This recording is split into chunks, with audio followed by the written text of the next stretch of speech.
echo of silence, exploring the weight of unspoken truths. You have mistaken silence for emptiness. You have fled from it your entire life, filling every available gap with the static of words, the friction of background noise, and the frantic digital hum of doing. You scroll through the infinite void of other people's lives on a glowing screen just to avoid the hollow quiet of your own hallway. But the Doctrine teaches us that silence is not a vacuum. It is a presence. It is a witness that has been standing in the corner of every room you've ever occupied, watching you since the day you first learned how to lie to keep the peace.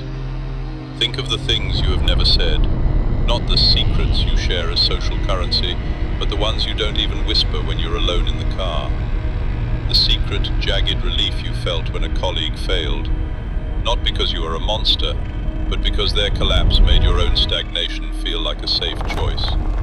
The bone-deep, shivering suspicion that your kindness is actually just a sophisticated form of cowardice, that you aren't a good person. You are simply a person who is too terrified of conflict to ever say what you actually think.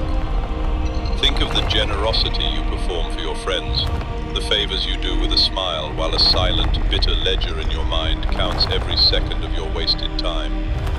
The truth that you find the milestone events of your own family, the weddings, the reunions, the obligatory celebrations, to be a suffocating tax on your existence, yet you show up and play the part of the doting relative because you lack the courage to be alone. The knowledge that your entire career, the late nights, the strategic networking, and the hustle is nothing more than a hollow performance to impress a parent who has been dead for a decade and never truly saw you anyway.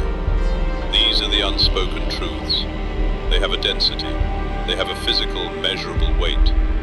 You carry them like leaden coins in your pockets.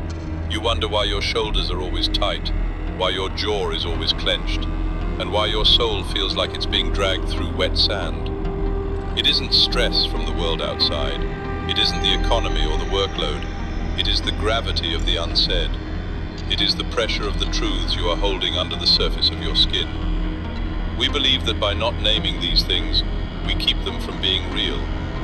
We think that if we do not speak our resentment toward those who depend on us, or our disgust with our own cowardice, the feelings stay buried.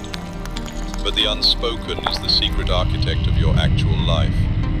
It is the reason you stay late at the office when there's nothing left to do, just to avoid the heavy, expectant air of your own home. It's the reason you overdrink at social gatherings, turning yourself into a loud, vibrating caricature, just so the silence of the drive home can't catch up to you. It is the invisible wall of cold glass between you and every person you claim to be close to. You aren't touching them. You are touching the wall you built to protect your secrets. Look into the echo. Most people hear only the ringing in their ears, the frantic attempt of the mind to fill the gap with to-do lists, political outrage, and imaginary arguments with people who aren't there. But if you stop, if you sit perfectly still in a chair and refuse to reach for a distraction, the weight begins to manifest. It starts as a tightness in the chest, then a coldness in the limbs. The echo of silence isn't a poem. It's the cold, clinical sound of your house when the power goes out and you realize you have absolutely nothing to say to the person you've become. It is the realization that your personality is just a collection of defensive habits you formed to hide the things you were too ashamed to speak. You are a hollow suit of armor, standing guard over a pile of secrets that have already turned to gray dust. You have spent 30 years protecting a ghost. The truths didn't go away just because you refused to give them a voice.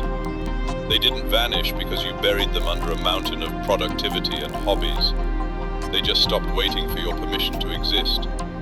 They became the floor you walk on. They became the very air you breathe. Now the noise has finally run out. The distractions have failed. There are no more excuses to make. There is no one left to perform for. The audience has gone home. The theater is empty. And the lights overhead are humming with a cold, indifferent frequency that doesn't care about your story. Sit in the weight. Let it settle into your bones until they ache. Don't try to fix it. Don't try to process it with more words. Just let it be heavy. The silence is finally telling you the truth, and it doesn't care if you're ready to hear it.